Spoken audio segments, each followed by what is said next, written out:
Hi, I'm Dr. Toye Oyelese, and welcome again to Navigating Blind. You know, if you ever find yourself wondering whether anyone's really figured out what goes on inside our heads, well, let me be the first to say, after 40 years in medicine, I'm still working on it. Today, I want to share a concept that's shaped how I understand not just other people, but myself as well. I call it Mind Enclosure. Imagine your consciousness as a house, a big, sometimes drafty house, with residents living under one roof. And all those residents? They're you, or rather, versions of you, each one arriving at a different phase of your life. You've got child you, that kid who loved climbing mango trees, in my case anyway. Then there's adolescent you, anxious, maybe rebellious. Grown-up you, and others shaped by hardship or joy or just, the wear and tear of daily survival. A funny thing, once these residents show up, well, they never quite leave. No way to evict them, believe me, I've tried. Sometimes folks hear this and say, wait, isn't that like multiple personality disorder? I get that question a lot, but I have to clarify. No, not at all. Actually, it's sort of the opposite. With multiple personality disorder, or as the textbooks now say, dissociative identity disorder, those residents take over without your awareness.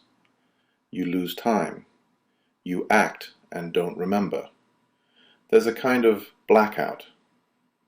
But with mind enclosure, normal consciousness, it's one house, many voices, but only one person ever speaking at a time.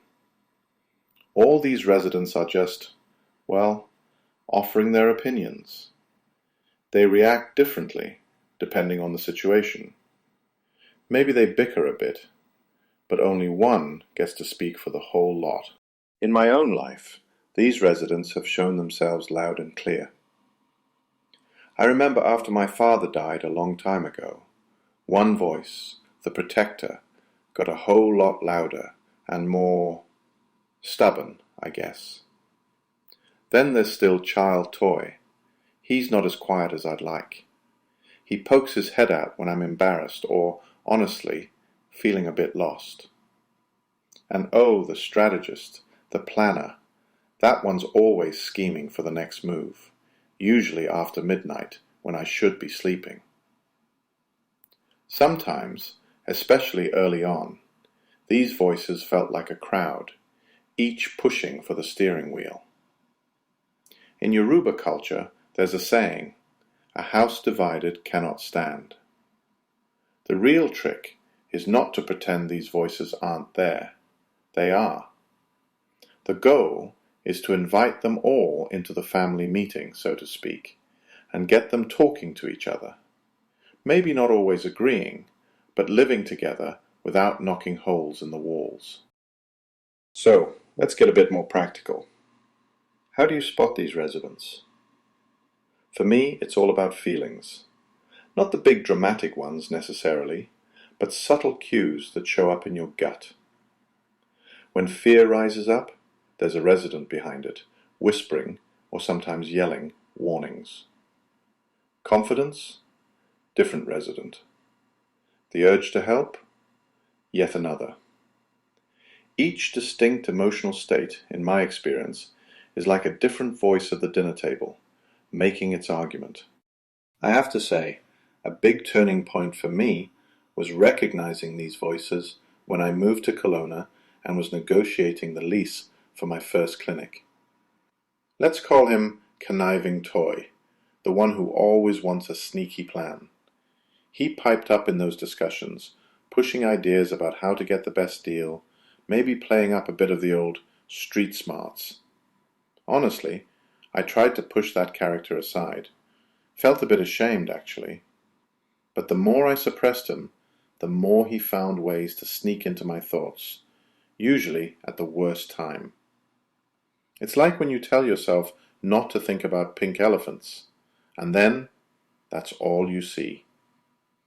Turns out, fighting or ignoring these residents just gives them more power.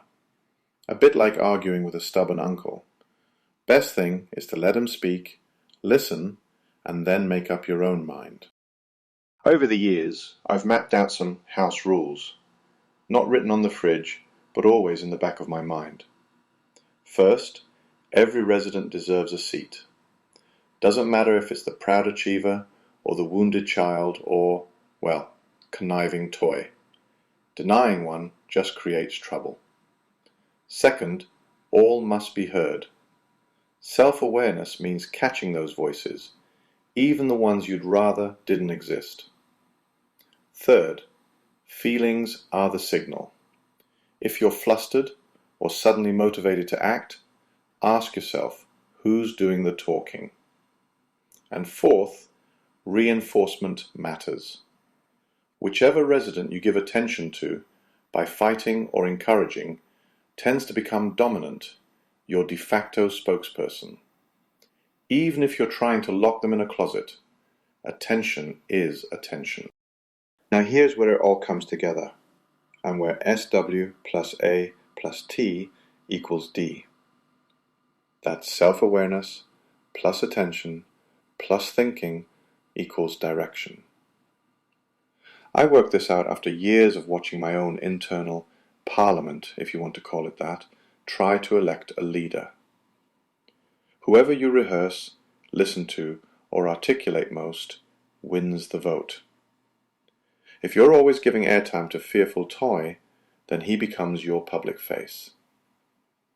The interesting thing is, even when I was desperately trying to suppress fear or shame, that act itself grew those voices stronger. I mean, it's hard to out-argue yourself, right? I sometimes get challenged on this. People saying, "Doc, that just sounds like you're excusing bad behavior." Oh, it was my manipulative self that did it. But, and I can't stress this enough, you are responsible for who speaks for your house. Whether it's the wise resident or the troublemaker, if they're the one answering the phone, that's on you. The process matters, because knowing who's in charge is the only way to change anything meaningfully. And before I ramble on too long, let me just toss out a thought. I wonder if this multi-resident house idea might even have implications for AI.